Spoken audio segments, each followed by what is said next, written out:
And like you said, the more we make everybody aware that it is a natural thing, and it's with every one of us, it's with each one of us. We have our days of being low, we have our days of being high, but we need to snap out fast. We can't afford to be in that state for too long, because then it starts hampering, whether it is with your game or whether it is other areas of your life. It just needs a constant conversation and a constant talk about this at regular intervals. Absolutely.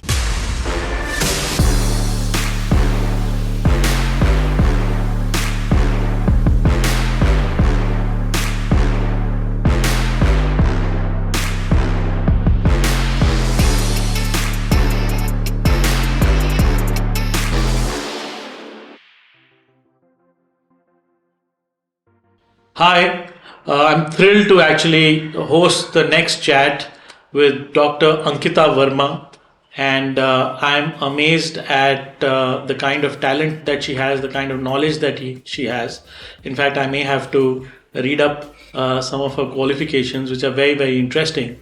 The reason that this is so interesting is that when we talk about sports, golf, generally, we only end up talking about the coaching, we end up talking about equipment, we talk about the infrastructure, but I think we forget the human element of it all. Sports also brings along with it injuries, mental fatigue, and I think these are the aspects that need over communication, more highlighting, more than any time in the history. So I'm really, really excited to host this chat with Dr. Ankita Verma.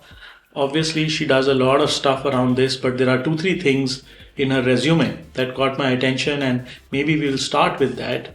I would love to know more about biomechanics, know more about access bar.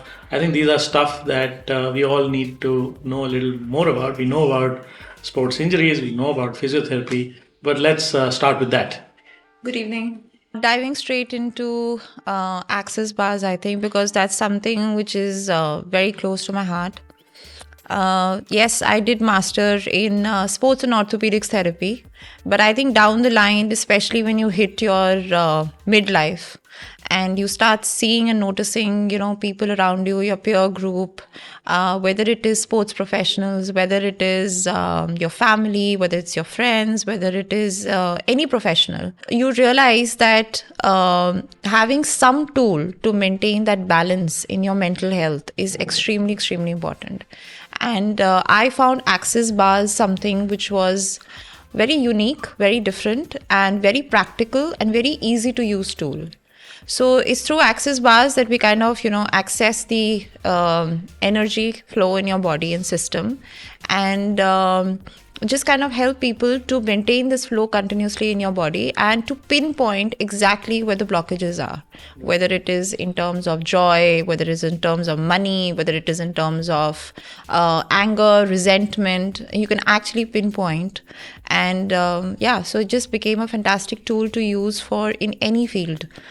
Even kids, I think it's a fantastic tool even for children to use. Yeah. What I would maybe, from here on, I would like to know a little more about when people think of golf, especially the non-golfers. It is not an impact sport. Yeah. It is not a rugby or a football or a cricket where people obviously watch it a little more, but they are more injury prone. Yeah. So maybe the opinion on the road is that golf is actually a old man sport. It doesn't require any serious physical fitness, and it is also not injury prone.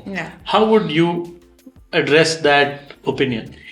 Every sport comes with its own set of challenges, and being in this industry and having worked with golfers, and I for a fact I know all the golfers and all the budding golfers, all the professional golfers know that injuries in terms of serious back injuries, shoulder injuries, wrist injuries are something which are very, very common. In fact, we have an injury in physiotherapy which is actually called golfer's elbow, which is not necessarily only for golfers. It could happen to anyone, which goes to show that there is a strain and there is pressure on joints and on the entire body, When we talk about physical fitness, for golfers, we have come a long way, I think. And nowadays, there is specific attention being paid to so many aspects of fitness, which is important for a golfer to deliver their best.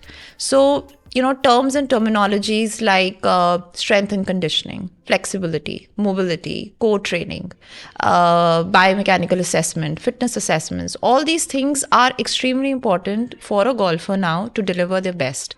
And this is actually becoming one of the main ways to pinpoint which golfer is going to go ahead and carry on, doing well in his profession, and who are the ones who probably will fall back only by not paying attention to these aspects. So, no, it's no more called as an old man's game. It has its challenges, and in fact, there are children who are, into it, and they feel it. They feel the challenges in their own way, whether it is, yes, the cardiorespiratory aspect is very minimal, but then it has other challenges in terms of flexibility, mobility, core strength, etc., etc. Yeah. No, actually, it was a loaded question. I firmly believe that if you look at the best golfers in the world today, Yeah. one of the things that's common to all of them is they are supremely physically fit. Absolutely. They are actually true athletes. Yeah. And then a golfer. So Yeah. I think that level of training, that level of Is required. fitness is become a prerequisite, so to say. So let's go to the other part of it, because I think you touched upon that, and I also saw it in your resume, in your background. You're actually one of the unique people who have done your master's specialization in golf injuries. So while you did touch upon a few names, but typically, what are the things that you see most people fall prey to, especially in golfers?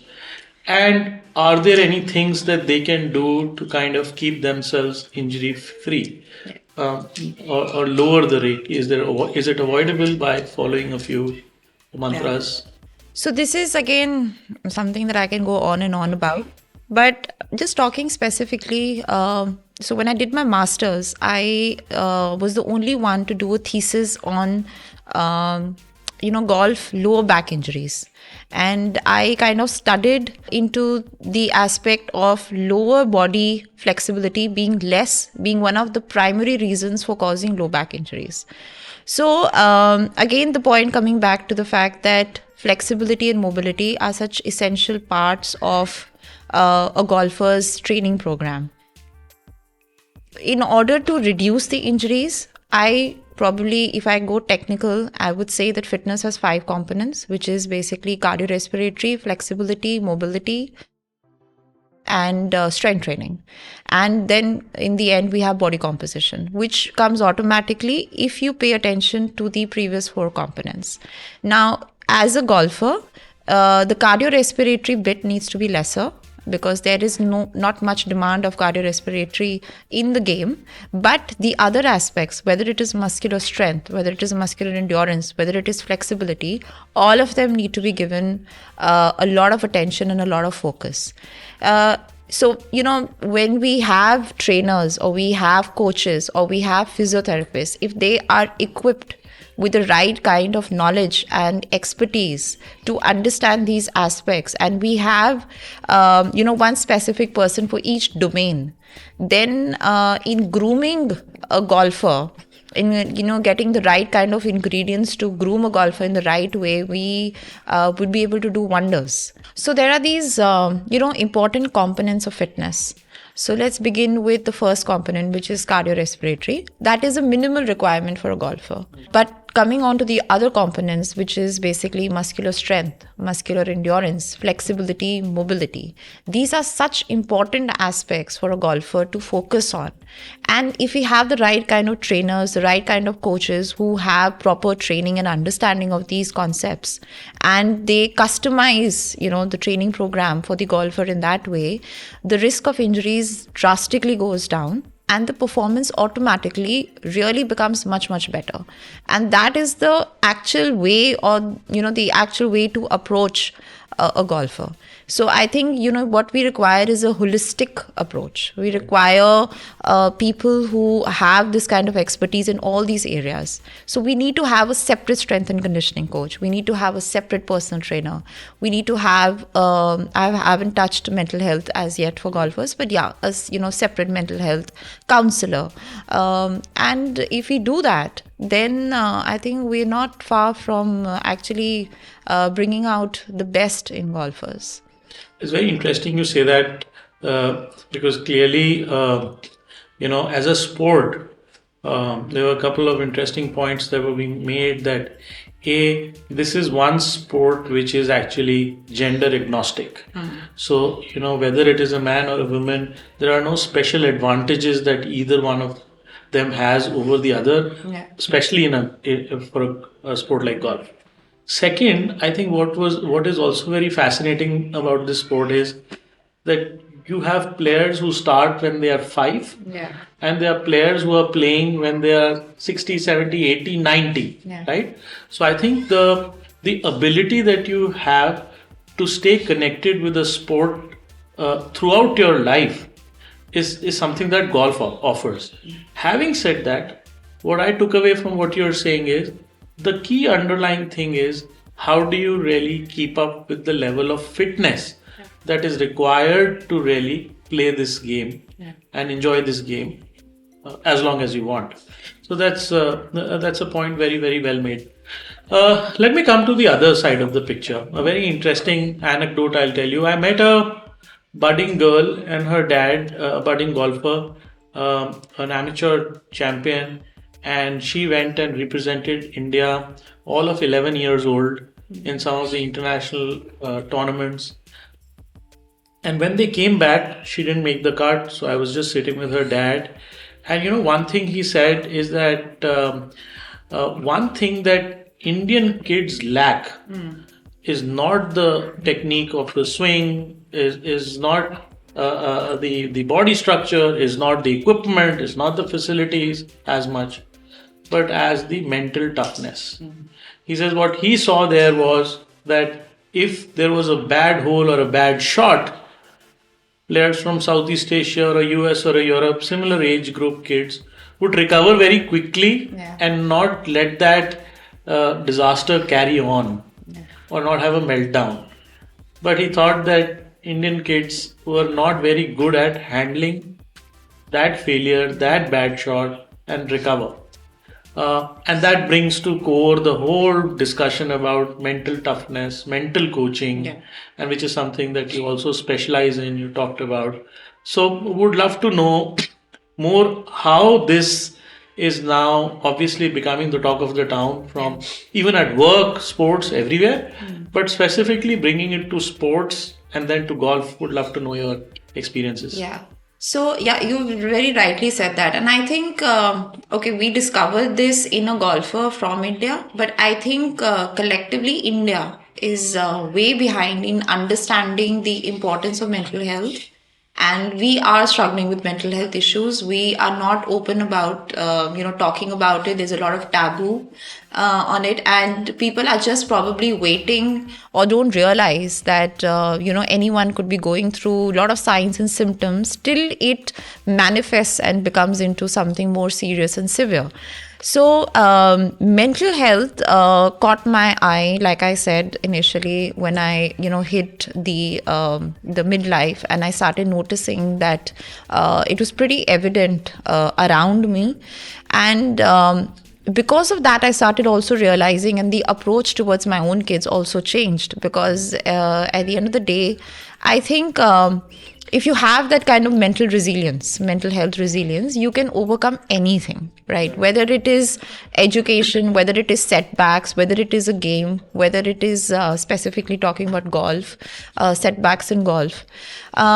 So this is something which needs to be inculcated right from the early stages of, playing, of coaching, and getting it into the player's mindset, how to cope up with these losses, and how to maintain, I would say, stability in the mind throughout, whether you win, lose, and to give them simple tools, simple tools that they can probably use on their own, wherever they are, at whatever moment, whenever they feel the stress. And lastly, coming to one very important point, people are not aware of their own mental state. People are not aware about what is it that their mental setup is, and what is it that they're experiencing. Again, coming down to the kind of upbringing or the kind of culture that we are in, where we are asked to kind of subdue our emotions, etc. So I think it's a fantastic age now, since this awareness is building up. And we, like for example me as a mental health coach and as an NLP coach, neuro linguistic programming, where we actually teach how to change your emotions by just communicating to yourself in a different way, by putting the right kind of questions to yourself, can help you in the game for sure, and otherwise all in every other aspect of your life. And I feel we're still running behind, and we need to really work on this to make it an integral part of people working with a golfer. I think you touched some very, very important points in there, which I like to re-emphasize on. I think one of the most important things is that, which this whole discussion has brought to light about mental coaching and the state of mind, is that it cannot be now brushed under the carpet. Yeah. I think over communicating is better than under communicating. Self awareness of that this is something which cannot be ignored, brushed away, and it's better to talk it out. Yeah. Coming back specifically now from a golfer's perspective, now the something that I have experienced, and I'm now talking from personal standpoint. I have seen that days that there is a lot of stress at work or something is happening at home, your game goes for a toss. Because I've seen you're carrying that baggage along with you and you're not all there. And obviously, if you are, phone is off the hook, nobody's disturbing, everything is going well, whatever the score, you really enjoy the game, you actually end up performing better. But when you do this coaching per se, right, how do you approach it? So let's say I'm going through whatever, I'm having a bad season of golf, and I'm not being able to get out of this. Yeah. What would generally be the approach path for handling these kind of conversations? Or how would you approach this? Yeah. So, this needs to be done on a regular basis. So we call it like a mental health program, where suppose you are my client, right? And this is specifically related to the game golf. It's basically to enhance your performance in golf. So just like a doctor maintaining records of his of his patient, the same way I maintain records on you, and I keep a constant check on your performance per se, and related to maybe some lifestyle changes I've noticed, or maybe some signs and symptoms that I as a mental health promoter can catch on to. Maybe some signs of extreme anger coming up in the last couple of days, or feeling low, or maybe skipping your golf lessons a bit too much, or not being very interactive, being a little isolated. So as a mental health promoter, I have the skills to kind of pick up these qualities that you could be kind of, showing maybe over a couple of days or maybe months. And once I do that, I kind of approach you to, as a mental health promoter, I have the capability to bring you in to talk to me in a very non-judgmental way. It's like I'm going to be putting you in a safe spot with me, where you could be talking to me in, about whatever your thought processes are, and you know that you're in safe hands.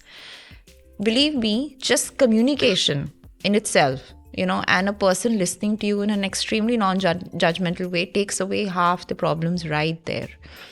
Besides that, yes, I have tools that, that I would be giving you with, like I, spoke about initially. Things like, there's a very interesting thing, if I touch upon it, it's called emotional tapping techniques, right? It's something which you just do wherever you are, and it takes about precisely 4 to 5 minutes. And I kind of remind you constantly that, you just need to kind of probably be doing these kind of things whenever you're in a state of stress or anxiety or feeling anxious, etc., etc. The good part about being a mental health promoter and helping you is that I do not get uh, into your personal stories too much, but I help you cope up with whatever you're dealing with in the easiest possible manner. So, as a mental health promoter, I'll be keeping a close watch on you. I'll be monitoring you. I'll be keeping an eye on whatever I see as signs and symptoms, and I will be providing you with tools there and then to help yourself.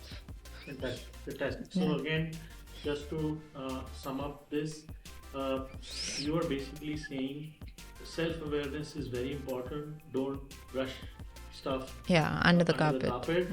If need be, come and talk. Don't look at it as a problem and say, "Oh, I have this is a problem." Coming and talking can actually maybe help you understand. Uh, and you're also laid out some very interesting signals. Yeah. What to watch out for. Yeah. If you're not being focused enough, missing classes, like you said. Yeah. If you're not getting the right concentration. Yeah. So these could be signals that your body or your Yeah. They're not in sync. You are giving to yourself. Yeah. Saying something is off, and maybe it's a good time to go and Yeah. kind of get it fixed. Yeah. Not to be taken in the negative zone. Absolutely. It's something Yeah. that you need to look at it from a injury perspective and Yeah. say, how can I Yeah. recover, repair? Yeah. So it's like we pay so much attention to physical fitness, and this whole thing about mental fitness, I would say mental fitness is not really talked about, and it's a stigma. It still is. Right. And like you said, the more we make everybody aware that it is a natural thing and it's with every one of us, it's with each one of us. We have our days of, being low, we have our days of being high, but we need to snap out fast. Yeah. We can't afford to be in that state for too long, because then it starts hampering whether it is with your game or whether it is other areas of your life. It just needs a constant conversation and a constant, talk about this at regular intervals. Absolutely. Fantastic. So we've talked about the physical aspects of well-being. We've talked about how maybe mental well-being is even more important than physical well-being.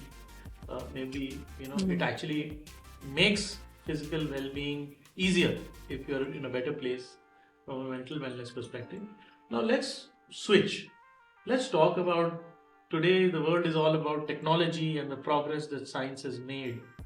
Tell us something about what's happened on the whole physical fitness recovery on the golf side, and what role science is playing. We talked about biomechanics and so on and so forth. Yeah. Would love to know what's happening on that landscape. Yeah, so this is so there's been a lot of progress in that for sure, and like I use the word and you just mentioned it, biomechanics, biomechanical analysis. I think that has become the key to understand where the golfers again need to focus on.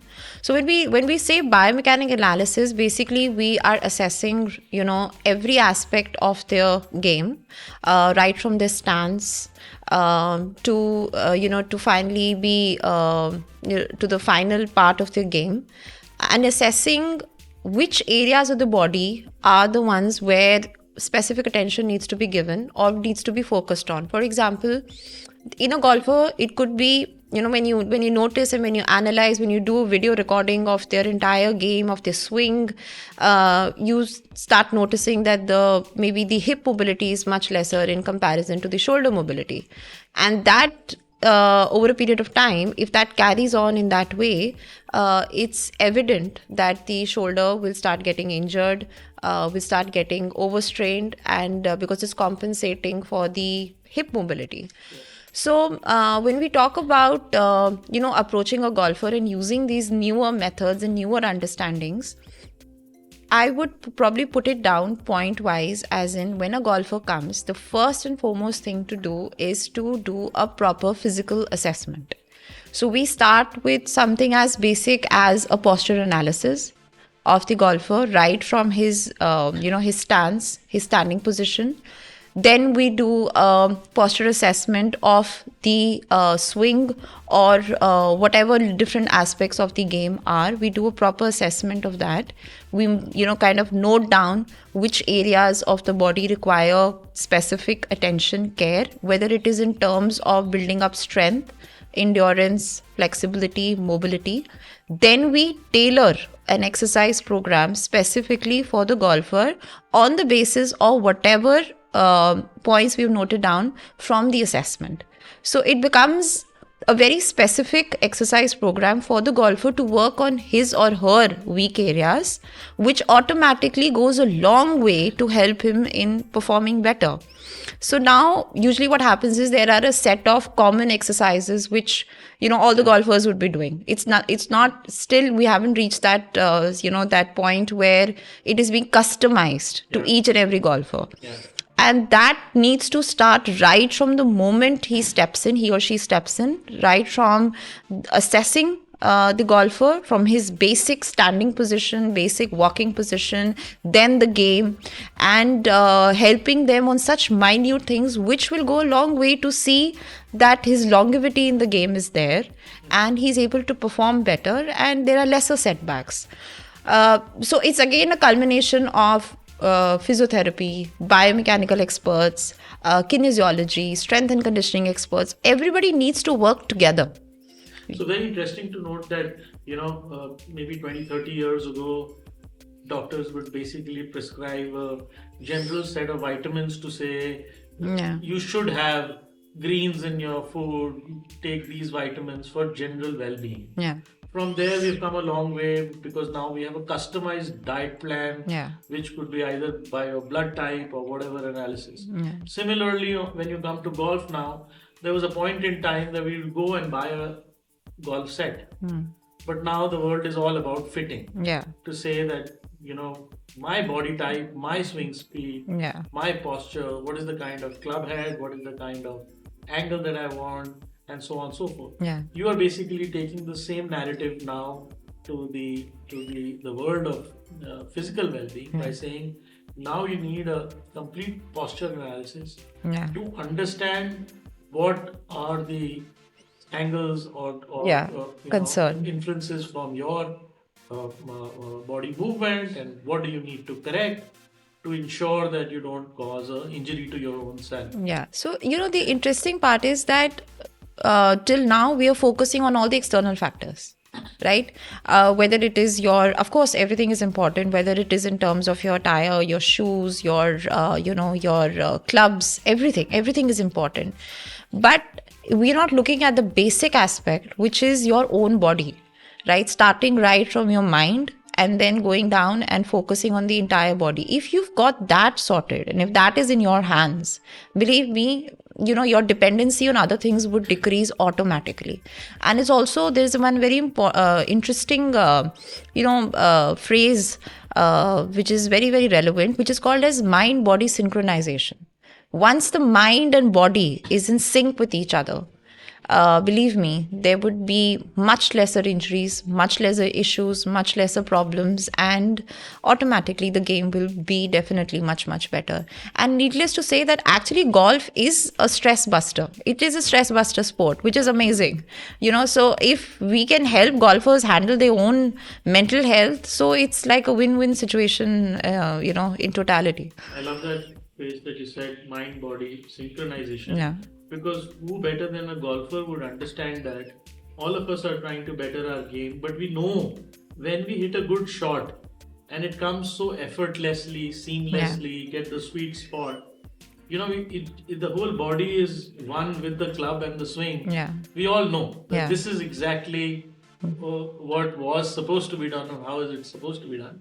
Of course, the whole game is to make it happen again and again. Better. By way of practice, by way of all the mental and health assessments that you're talking about. So very, very critical. So I think this has been a very interesting conversation to really talk about this, because generally in the world of golf you end up talking about like I said, the fairway, the course, the green speed, the swing speed, the equipment, and the ball, Yeah. but nobody is talking about the human Yeah. behind all this, and the aspects which actually could impact all these far more than anything else. So thank you so much for this. It's been fantastic to speak to you. I think got some great nuggets for mental and physical well-being, and I'm sure all our listeners and viewers will benefit from it and play more golf, be happy. So thank you for Thank spending you. the time. Thank you for having me.